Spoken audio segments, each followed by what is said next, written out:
Apa nih? Astagfirullah. Astagfirullahaladzim. Dan gue tidak kejadian gedor.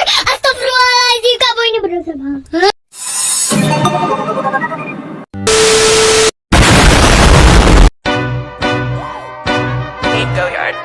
I got so much motherfucking design on right now.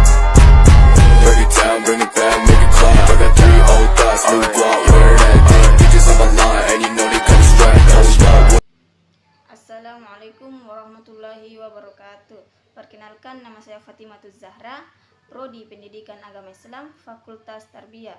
Nah, di sini saya akan menjelaskan tentang sejarah dan aliran psikologi. Sejarah dan aliran-aliran dalam psikologi. Sejarah psikologi adalah salah satu bidang ilmu pengetahuan dan ilmu terapan yang mempelajari tentang perilaku, fungsi mental, dan proses mental manusia melalui prosedur ilmiah. Psikologi memiliki akar dari bidang ilmu filsafat yang diprakarsai sejak zaman Aristoteles sebagai ilmu jiwa, yaitu ilmu untuk kekuatan hidup. Aristoteles memandang ilmu jiwa sebagai ilmu yang mempelajari tentang gejala-gejala kehidupan.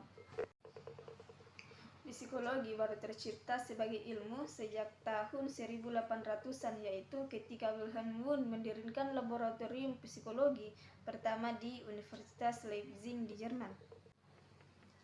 Ditandai dengan berdirinya laboratorium ini, Wundt mengokohkan psikologi sebagai bidang studi eksperimental yang mandiri.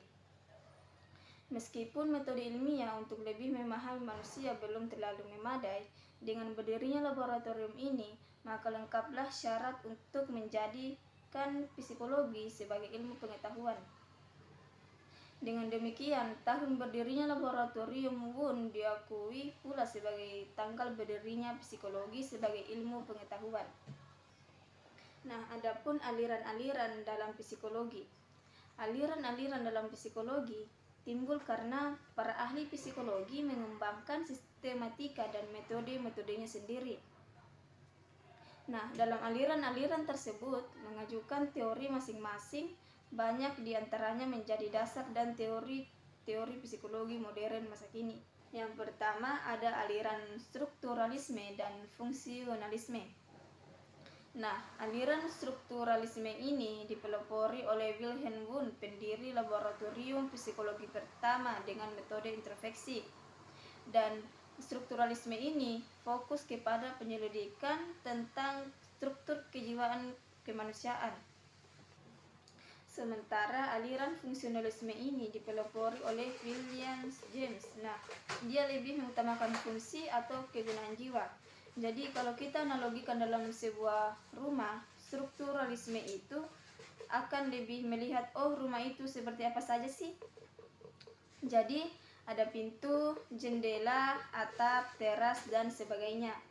Sementara fungsionalisme itu lebih melihat ke fungsinya, seperti pintu itu untuk apa, jendela itu untuk apa. Aliran psikoanalisis. Tokoh dan sekaligus seorang bapak psikoanalisis adalah Sigmund Freud. Pendapatnya mengatakan bahwa kehidupan manusia dikuasai alam ketidaksadaran. Freud mengungkapkan bahwa proses tidak sadar manusia meliputi pikiran, perasaan takut, dan keinginan yang tidak disadari seseorang, tetapi mempengaruhi perilakunya. Psikologi yang berkembang sewaktu Freud mencuatkan teorinya banyak memfokuskan perhatiannya kepada kesadaran manusia. Nah, selanjutnya yaitu aliran psikologi Gestalt. Kira-kira pada saat di Amerika Serikat tumbuh aliran behaviorisme, di Jerman timbul pula aliran yang disebut dengan Gestalt. Gestalt adalah sebuah kata Jerman yang sering diterjemahkan ke dalam bahasa Inggris, yaitu form atau configuration. Contohnya yaitu, jadi jika kita analogikan dalam sebuah benda, maka yang dilihat tidak lagi dilihat seperti lampu, tetapi dilihat seperti roda, setir, kaca, pintu, namun dilihat sebagai mobil. Jadi Gestalt juga seperti itu. Demikian melihat individu itu tidak lagi melihat dari latar belakangnya, apa kemudian usianya, masa lalunya seperti apa, itu sudah tidak dilihat secara terpisah-pisah lagi, tapi akan ada menampung semua unsur yang pada diri individu tersebut. Dan selanjutnya, aliran behaviorisme. Behaviorisme adalah aliran yang khusus terdapat di Amerika Serikat. Aliran ini ditemukan oleh John B. Weston pada tahun 1878 sampai 1958. Ia menentang pendapat yang umum berlaku di saat itu bahwa dalam eksperimen psikologi diperlukan introspeksi. Itulah materi yang sempat saya paparkan. Cukup sekian. Wassalamualaikum warahmatullahi wabarakatuh.